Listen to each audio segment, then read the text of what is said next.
오늘은 우리 학생들을 위해서 라임 사태와 TRS 총수익 스와프랑 좀 연결지어서 설명을 하려고 그래요. 근데 이 라임 사태가 정리를 해보니까 굉장히 복잡하고 뭐 이게 정치적인 문제도 연결이 돼 있고 뭐 코스닥의 스타 모빌리티에서 뭐 돈 빼돌린 얘기도 있고 그런 얘기는 다 삭제하고 조금 지금 2020년 초 기준으로 한번 정리를 해봤습니다. 아직 뭐 검찰에서 수사 중인 사건은 다 제외를 시켰어요. 일단 이것 관련해서 총수익 스왑, 토럴 리턴 스왑이라는 개념을 조금 이해를 할 필요가 있는데요. 이 총수익 스왑을 TRS라고도 하고 뭐 트러스트라고도 하고 여러 가지 다른 이름으로 불려지는데 이게 새로 나온 상품은 아니고 오래전부터 있었고요. 이 파생 상품이죠. 스왑이라는 파생 상품 중에 하나고 과거에 그 외환 위기 때 SK증권과 JP모르간인가요? 그 월가에 있는 회사랑 바로 이 TRS 스왑을 하면서 SK증권이 뭐 1억 불에 가까운 결국은 원금 보장 책임을 TRS 판매자로서 지게 되고 그래서 그게 SK증권이 날아가고 SK 사태로까지 그걸 나중에 회계 분식을 해가지고 그 상품도 이게 바로 TRS 상품이었던 거로 알고 있습니다. 일단은 TRS 판매자가 이제 총 수익을 받는 이 그림에서는 B로 표현이 되고 있는데 이 원금 보장을 유사시에 총 수익을 받고 원금 보장을 해주는 대신 이 기초자산이 있어요. 그게 뭐 주식일 수도 있고 채권일 수도 있고 상품일 수도 있고 그거를 TRS 구매자가 이제 대신 구매를 해주는 거고 그러면서 이 기초자산 주식이건 채권이건 상품에서 발생하는 총수익을 TRS 판매자한테 지급을 하면 이 판매자는 변동금리로 할 경우에는 리보 플러스 뭐 약간의 스프레드 정도 이거를 국내 언론에서는 약간의 수수료로 표현이 되기도 하고 하여튼 그렇게 지급을 받고 그러면은 이 계약이 끝나는데 이제 이 자산 가치가 원금 이하로 떨어지면은 이 TRS 판매자가 원금 보장을 해줘야 됩니다. 그래서 이 계약을 통해서 이제 어떤 일이 발생하는 거냐면 이 기초자산에 있는 시장 위험과 부도 위험이 전부 TRS 구매자에게서 판매자로 이전이 되는 거예요. 그래서 시장 위험은 이 B가 이 기초자산에서 발생하는 수익이 높을 수도 있고 낮을 수도 있는데 그걸 다 가져가잖아요. 대신 이게 이제 원금 이하로 떨어지면 그 원금 보장을 해준다는 거죠. 근데 이 거래는 마치 A가 B한테 대출을 해주고 그 대출 받은 돈으로 기초자산을 사는데 그 기초자산은 사실 A 소유께 되는 거죠. 계약 기간 중에는. 계약 기간이 끝나면 B가 이거를 기초자산을 살 수 있는 권리가 생기긴 합니다. 그래서 이 기초자산에서 발생하는 총수익이 B한테 가고 판매자한테 대신 A는 대출 이자나 수수료 정도만 받고 그리고 계약 기간 중에 이 원금이 문제가 생기면 원금 보장을 받는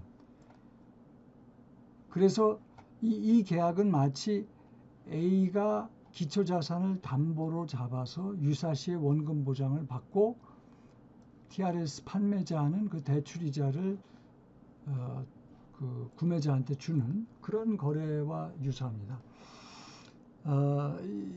이거는 뭐 여러 용도로 활용이 되는데요. 기업 인수할 때도 TRS가 활용이 되고, 또 재벌들이 자기 그 지분을 늘리는 방법으로도 활용이 되고. 근데 해외에서는 이제 헤지 펀드들이 이게 이제 대출을 받으면서 레버리지 효과를 누릴 수가 있거든요. 그래서 자기 돈을 들이지 않고 기초 자산을 확보할 수 있는 그런 어떤 유용성 때문에 헤지 펀드에서 많이 활용이 되고, 그 돈을 빌려주는 입장에서도 원금 보장이 된다는 장점이 있죠. 비록 이 기초 자산에서 발생하는 총 수익은 포기를 하지만, 그렇다고 해서 뭐 전혀 수익을 못 얻는 게 아니라 뭐 대출 이자나 약간의 수수료 정도는 얻을 수 있기 때문에, 또 유사시에 원금 보장을 받을 수 있기 때문에 활용이 되고, 이게 이제 최근에 문제가 된 라임 사태에서는 라임 자산 운용이 TRS 판매자가 되고, 이제 여러 증권사들이 TRS 구매자가 돼서 자산을 뭐 주식 같은 자산을 대신 사주면 거기서 발생하는 총 수익은 라임 자산 운용이 갖고, 계약 기간 중에 그 대가로 약간의 대출이자나 수수료 정도의 수익을 TRS 구매자한테 주는데, 그런데 이제 추가로 이 라임 자산운용이 자기가 보유하고 있는 자산 중에 일부를 담보로 제공을 하게 되어 있어요. 그런데 이제 유사시에 그 주식 가치나 자산 가치가 떨어지면 담보 비율을 재조정할 수 있는 권한이 TRS 구매자한테 있고, 동시에 이제 원금 보장을 위해서 이 자산 처분 우선권을 TRS 구매자가 갖게 됩니다. 이게 라임 사태를 악화시키는 트리거하는 또 그 어떤 그 단초를 제공을 합니다. 라임 사태는 라임 자산운용이 1조 6천억 원대의 펀드의 환매를 중단시키면서 이제 촉발이 되는데요. 라임 자산운용은 처음에는 투자자문사로 시작을 했다고 해요. 근데 15년 말부터 자산운용사로 이제 영업을 시작하고, 최근 라임 사태 직전에는 헤지 펀드 업계의 1위로 급성장한, 이 자산운용사는 일종의 사모펀드의 헤지펀드인 거죠. 사모펀드도 종류가 뭐 많습니다. 근데 하여튼 그 기본적으로 다른 사람의 돈을 모집을 하는데 100명 이하로 모집을 해서 사모펀드가 되다 보니까, 그게 이제 프라이빗 에쿼티랑은 또 조금 달라요. 근데 그 헤지펀드 형태의 사모펀드가 되다 보니까 규제를 이제 덜 받는 거죠. 이 펀드 설정액이 2019년 7월 말 기준으로 6조 가까이 됐었고, 모 펀드가 4개라고 합니다. 그리고 아들 펀드, 자펀드가 173개인데 173개에서 투자자로부터 자금이 모이면 그게 이제 모 펀드로 가서 이 4개의 모 펀드가 이제 그 운영이 된 건데, 첫 번째 모 펀드는 주로 사모사채에 투자가 됐다고 그래요. 사모사채라고 하는 것은 중소기업이 소규모로 자금을 조달할 때 이제 사모사채를 발행을 해서 조달을 하게 되고, 따라서 수익률은 높지만 시장성과 거래 유동성이 많이 떨어지는 문제가 있죠. 그런데 이런 곳에 투자가 되는데 실제로 자금 모집은 자펀드, 이 아들 펀드를 통해서 만기 이하로 짧게 구성이 됐을 뿐만이 아니라 이게 개방형으로 펀드 모집이 됐다고 그래요. 개방형이라는 것은 수시로 그 돈이 빠져나갈 수가 있는데, 실제로 투자된 곳은 이 유동성이나 시장성이 떨어지는 곳이다 보니까 이게 유동성의 미스매칭의 문제가 또 여기 있었던 거죠. 그 다음에 이제 두 번째 모펀드로는 전환사채나 신주인수부권 신주인수부 사태 BW라고 하는 그런 그 금융상품이 이제 편입되어 있는데 이런 것들이 이제 코스닥 그 부실 기업도 여기 많이 관련이 되어 있고 하여튼 이런 펀드도 주가가 이제 폭락하자 환매가 어렵게 됐고 이제 시장에서는 이 펀드 관련해서 수익률을 높이려고 부실기업 채권에 투자를 하고 뭐 돌려막기를 하고 뭐 파킹을 하고 이런 여러 가지 이제 의심을 하고 있는 것 같아요.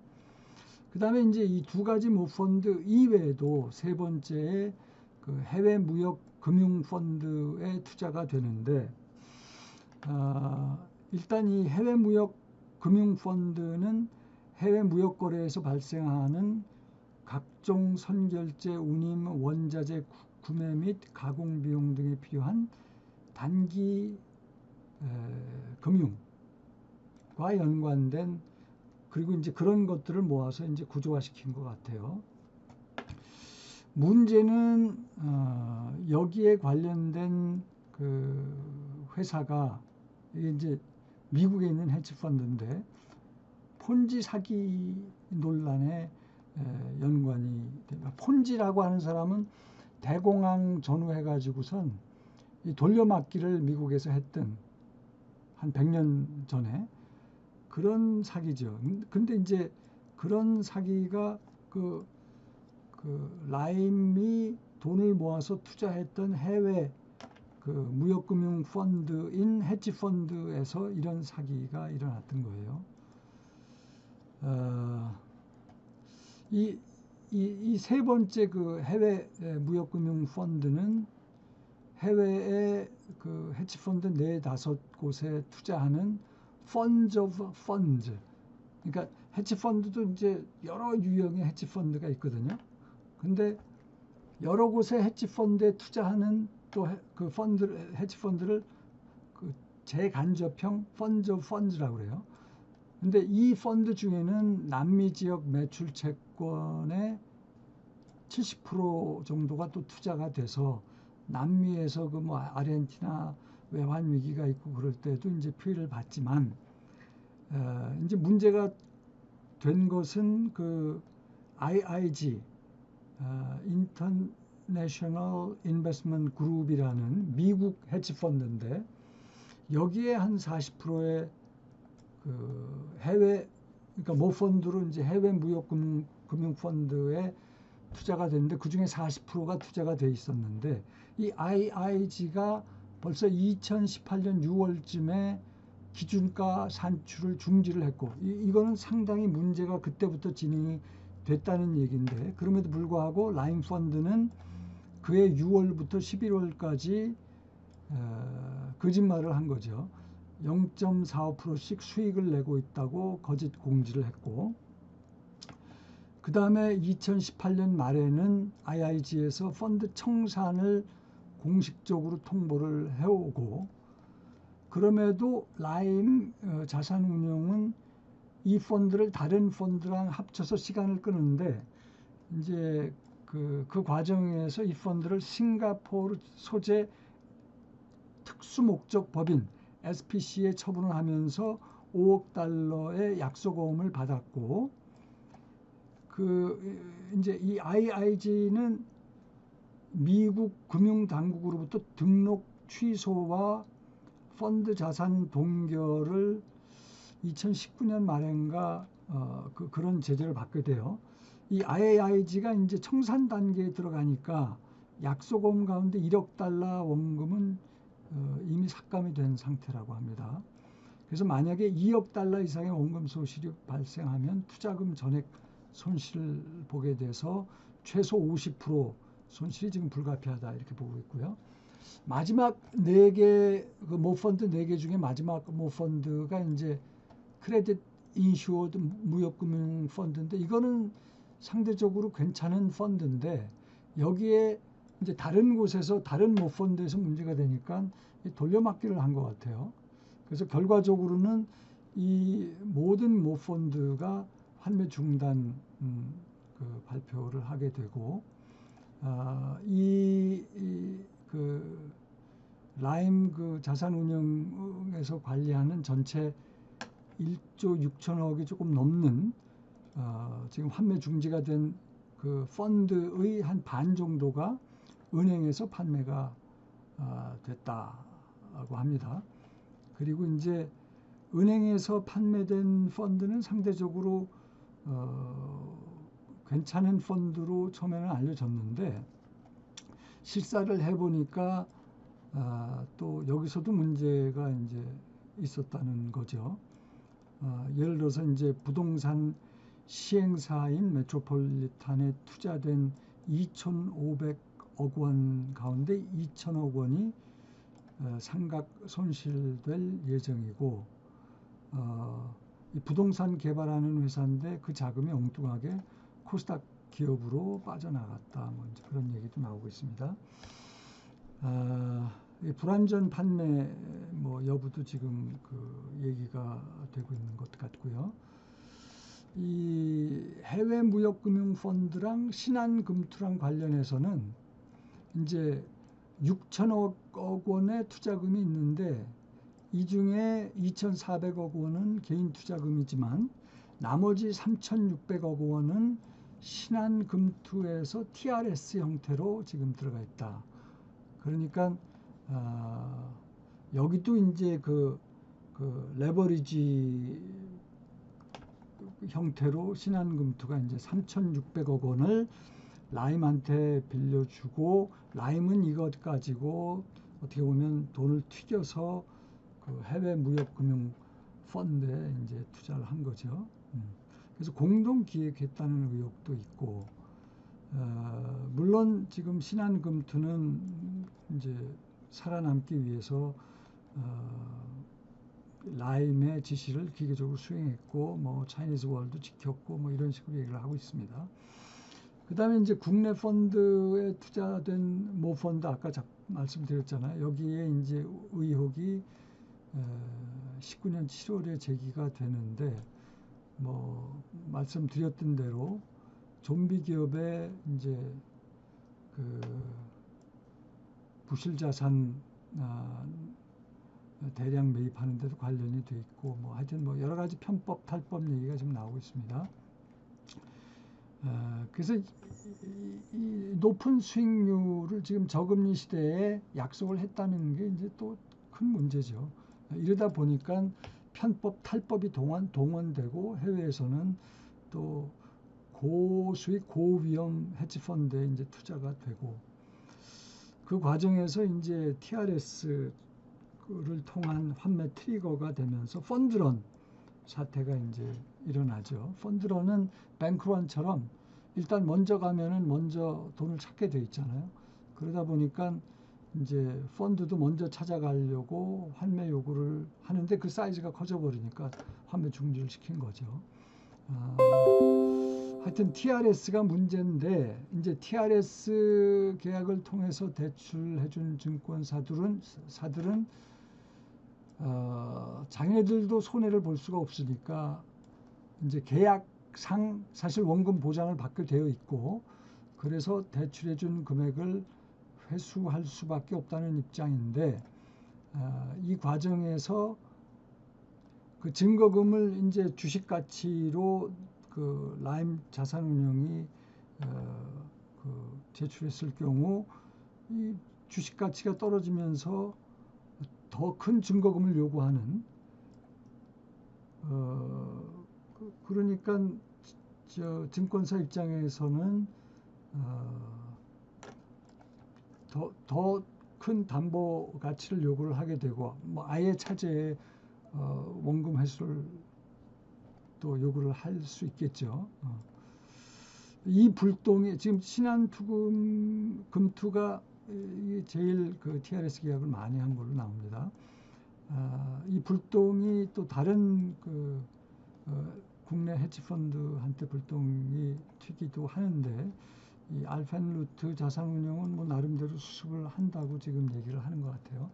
하여튼 이 라임 사태에 그 근본 원인은 이제 저금리 상태가 오래 지속이 되면서 시중에 돈은 많이 풀렸는데 투자자들은 상대적으로 고금리 상품을 찾는 그런 환경 조성이 됐고, 그 과정에서 2017년인가부터 하여튼 규제 완화로 국내 헤지 펀드들이 이제 탄생을 하게 되고, 이제 금융사들과 결탁이 돼서 투자자들 입맛에 맞는 상품을 만들고, 또 그 과정에서 수수료도 챙기려고 이제 노력을 했죠. 그러려면 고수익 상품이 있어야 되는데 국내에서 고수익 상품이 찾기가 어려우니까 편법, 탈법이 동원이 되고, 국외에서는 이제 고수익 상품이라는 게 헤지 펀드인데, 그 헤지 펀드에 접근을 했다가 IIG 같은 경우는 더 큰 사기꾼한테 당했다고 표현을 해야 될까요? 뭐 그런 식의 상황이 지금 전개가 된 것 같아요.